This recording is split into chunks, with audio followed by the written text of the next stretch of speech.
The Adventures of Tom Sawyer by Mark Twain. Chapter 13. Tom's mind was made up now. He was gloomy and desperate.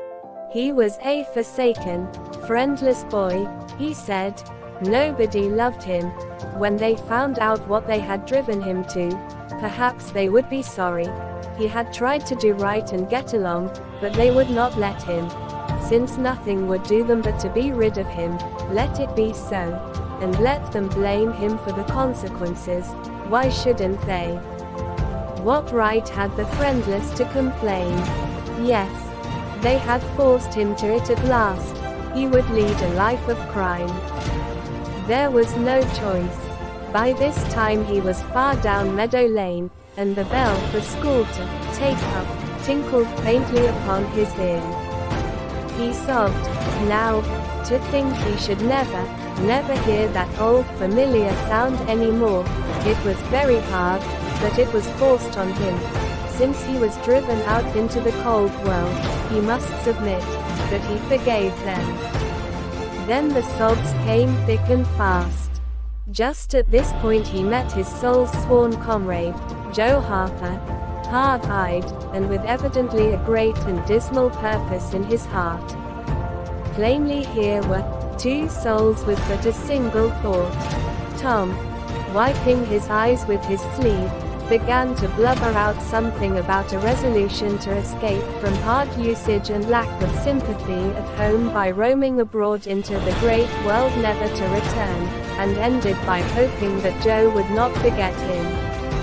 But it transpired that this was a request which Joe had just been going to make of Tom, and had come to hunt him up for that purpose. His mother had whipped him for drinking some cream which he had never tasted and knew nothing about. It was plain that she was tired of him and wished him to go. If she felt that way, there was nothing for him to do but succumb. He hoped she would be happy, and never regret having driven her poor boy out into the unfeeling world to suffer and die. As the two boys walked sorrowing along, they made a new compact to stand by each other and be brothers and never separate till death relieved them of their troubles. Then they began to lay their plans. Joe was for being a hermit, and living on crusts in a remote cave, and dying, sometime, of cold and want and grief. But after listening to Tom, he conceded that there were some conspicuous advantages about a life of crime, and so he consented to be a pirate. 3 miles below St. Petersburg, at a point where the Mississippi River was a trifle over a mile wide, there was a long, narrow, wooded island, with a shallow bar at the head of it, and this offered well as a rendezvous. It was not inhabited. It lay far over toward the further shore, abreast a dense and almost wholly unpeopled forest. So Jackson's Island was chosen. Who were to be the subjects of their piracies was a matter that did not occur to them. Then they hunted up Huckleberry Finn, and he joined them promptly, for all careers were one to him. He was indifferent. They presently separated to meet at a lonely spot on the river bank 2 miles above the village at the favorite hour, which was midnight. There was a small log raft there which they meant to capture. Each would bring hooks and lines, and such provision as he could steal in the most dark and mysterious way, as became outlaws. And before the afternoon was done, they had all managed to enjoy the sweet glory of spreading the fact that pretty soon the town would hear something. All who got this vague hint were cautioned to be mum and wait. About midnight Tom arrived with a boiled ham and a few trifles, and stopped in a dense undergrowth on a small bluff overlooking the meeting place. It was starlight, and very still. The mighty river lay like an ocean at rest. Tom listened a moment, but no sound disturbed the quiet. Then he gave a low, distinct whistle. It was answered from under the bluff. Tom whistled twice more. These signals were answered in the same way. Then a guarded voice said, "Who goes there?" Tom Sawyer, the Black Avenger of the Spanish Main. Name your names. Huck Finn the Red-Handed, and Joe Harper the Terror of the Seas. Tom had furnished these titles from his favorite literature. 'Tis well. Give the countersign. Two hoarse whispers delivered the same awful word simultaneously to the brooding night. Blood. Then Tom tumbled his ham over the bluff and let himself down after it, tearing both skin and clothes to some extent in the effort. There was an easy, comfortable path along the shore under the bluff, but it lacked the advantages of difficulty and danger so valued by a pirate. The Terror of the Seas had brought a side of bacon, and had about worn himself out with getting it there. Finn the Red-Handed had stolen a skillet and a quantity of half-cured leaf tobacco, and had also brought a few corn cobs to make pipes with. But none of the pirates smoked or chewed, but himself. The Black Avenger of the Spanish Main said it would never do to start without some fire. That was a wise thought. Matches were hardly known there in that day.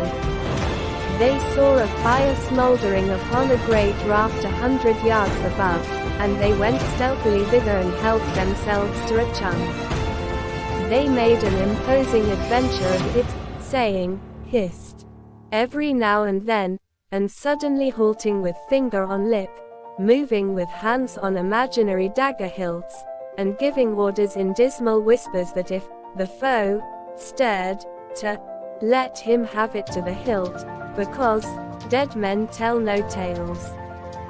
They knew well enough that the raftsmen were all down at the village laying in stores or having a spree, but still that was no excuse for their conducting this thing in an unpiratical way. They shoved off. Presently, Tom in command, Huck at the after oar and Joe at the forward. Tom stood amidships, gloomy-browed, and with folded arms, and gave his orders in a low, stern whisper. Luff, and bring her to the wind. Aye aye, sir. Steady. Steady why. Steady it is, sir. Let her go off a point. Point it is, sir. As the boys steadily and monotonously drove the raft toward midstream, it was no doubt understood that these orders were given only for style, and were not intended to mean anything in particular. What sails she carrying? Courses, topsails, and flying jib, sir. Send the riles up. Lay out aloft, there, 6 of ye, foretopmast stunsail. Lively, now. Aye aye, sir. Shake out that maintopgarlands'l. Sheets and braces. Now my hearties. Aye aye, sir. Helm a lee. Hard a port. Stand by to meet her when she comes. Port. Port. Now. Men. With a will. Stead why. Steady it is, sir. The raft drew beyond the middle of the river. The boys pointed her head right, and then lay on their oars. The river was not high, so there was not more than a 2 or 3 mile current. Hardly a word was said during the next 3/4 of an hour. Now the raft was passing before the distant town. 2 or 3 glimmering lights showed where it lay, peacefully sleeping, beyond the vague vast sweep of star-gemmed water, unconscious of the tremendous event that was happening. The Black Avenger stood still with folded arms, looking his last upon the scene of his former joys and his later sufferings, and wishing she could see him now, abroad on the wild sea, facing peril and death with dauntless heart, going to his doom with a grim smile on his lips. It was but a small strain on his imagination to remove Jackson's Island beyond eyeshot of the village, and so he looked his last, with a broken and satisfied heart. The other pirates were looking their last, too, and they all looked so long that they came near letting the current drift them out of the range of the island. But they discovered the danger in time, and made shift to avert it. About 2 o'clock in the morning the raft grounded on the bar 200 yards above the head of the island, and they waded back and forth until they had landed their freight.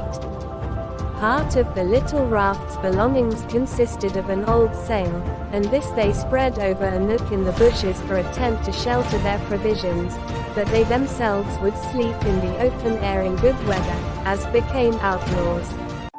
They built a fire against the side of a great log 20 or 30 steps within the somber depths of the forest, and then cooked some bacon in the frying pan for supper, and used up half of the corn, stock they had brought. It seemed glorious sport to be feasting in that wild, free way in the virgin forest of an unexplored and uninhabited island, far from the haunts of men, and they said they never would return to civilization. The climbing fire lit up their faces and threw its ruddy glare upon the pillared tree trunks of their forest temple, and upon the varnished foliage and festooning vines. When the last crisp slice of bacon was gone, and the last allowance of corn pone devoured, the boys stretched themselves out on the grass, filled with contentment. They could have found a cooler place, but they would not deny themselves such a romantic feature as the roasting campfire. "Ain't it gay?" said Joe. "It's nuts," said Tom. "What would the boys say if they could see us?" "Say, well, they'd just die to be here. Hey, Hucky?" "I reckon so," said Huckleberry. "Anyways, I'm suited. I don't want nothing better'n this. I don't ever get enough to eat, generally, and here they can't come and pick at a fella and bullyrag him so. It's just the life for me," said Tom. "You don't have to get up mornings, and you don't have to go to school, and wash, and all the blame foolishness.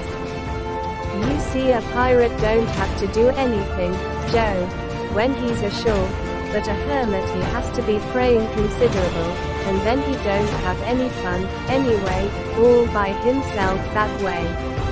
"Oh yes, that's so," said Joe, "but I hadn't thought much about it, you know. I'd a good deal rather be a pirate, now that I've tried it." "You see," said Tom, "people don't go much on hermits, nowadays, like they used to in old times, but a pirate's always respected. And a hermit's got to sleep on the hardest place he can find, and put sackcloth and ashes on his head, and stand out in the rain, and—" "What does he put sackcloth and ashes on his head for?" inquired Huck. "I don't know, but they've got to do it. Hermits always do. You'd have to do that if you was a hermit." "Derned if I would," said Huck. "Well, what would you do?" "I don't know, but I wouldn't do that." "Why?" "Huck, you'd have to. How'd you get around it?" "Why, I just wouldn't stand it. I'd run away." "Run away? Well, you would be a nice old slouch of a hermit. You'd be a disgrace." The red-handed made no response, being better employed. He had finished gouging out a cob, and now he fitted a weed stem to it, loaded it with tobacco, and was pressing a coal to the charge and blowing a cloud of fragrant smoke. He was in the full bloom of luxurious contentment. The other pirates envied him this majestic vice, and secretly resolved to acquire it shortly. Presently Huck said, "What does pirates have to do?" Tom said, "Oh, they have just a bully time. Take ships and burn them, and get the money and bury it in awful places in their island where there's ghosts and things to watch it, and kill everybody in the ships. Make them walk the plank. And they carry the women to the island," said Joe. "They don't kill the women." "No," assented Tom, "they don't kill the women, they're too noble. And the women's always beautiful, too. And don't they wear the bulliest clothes?" "Oh no. All gold and silver and diamonds," said Joe, with enthusiasm. "Who?" said Huck. "Why, the pirates." Huck scanned his own clothing forlornly. "I reckon I ain't dressed fittin' for a pirate," said he, with a regretful pathos in his voice, "but I ain't got none but these." But the other boys told him the fine clothes would come fast enough, after they should have begun their adventures. They made him understand that his poor rags would do to begin with, though it was customary for wealthy pirates to start with a proper wardrobe. Gradually their talk died out and drowsiness began to steal upon the eyelids of the little waifs. The pipe dropped from the fingers of the red-handed, and he slept the sleep of the conscience-free and the weary. The terror of the seas and the black avenger of the Spanish Main had more difficulty in getting to sleep. They said their prayers inwardly, and lying down, since there was nobody there with authority to make them kneel and recite aloud. In truth, they had a mind not to say them at all, but they were afraid to proceed to such lengths as that, lest they might call down a sudden and special thunderbolt from heaven. Then at once they reached and hovered upon the imminent verge of sleep, but an intruder came, now, that would not, down. It was conscience. They began to feel a vague fear that they had been doing wrong to run away, and next they thought of the stolen meat, and then the real torture came. They tried to argue it away by reminding conscience that they had purloined sweetmeats and apples scores of times, but conscience was not to be appeased by such thin plausibilities. It seemed to them, in the end, that there was no getting around the stubborn fact that taking sweetmeats was only hooking, while taking bacon and hams and such valuables was plain simple stealing, and there was a command against that in the Bible. So they inwardly resolved that so long as they remained in the business, their piracies should not again be sullied with the crime of stealing. Then conscience granted a truce, and these curiously inconsistent pirates fell peacefully to sleep.